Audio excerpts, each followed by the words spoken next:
पवन सिंह ने इस बर्थडे पे एक गाना गाया और उस गाने में अपनी माँ के लिए पवन सिंह जी ने आंसू तक बहा दिए। वो वीडियो सोशल मीडिया पे काफ़ी ज़्यादा वायरल हो रहा है।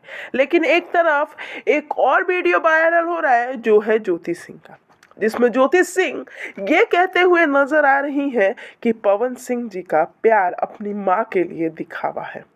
क्या सच में पवन सिंह जो कहते हैं कि वो अपनी माँ के लिए सब कुछ कर सकते हैं, वो क्या सच में दिखावा है? पवन सिंह अपनी माँ से भी प्यार दिखावे के लिए करते हैं, क्योंकि ज्योति सिंह ने इंटरव्यू में ये भी कहा कि वो अपनी परिवार की औरतों से ऐसे बात करते हैं जैसे कि वो कोई अलग हो, उनकी भी इज्जत नहीं करते हैं।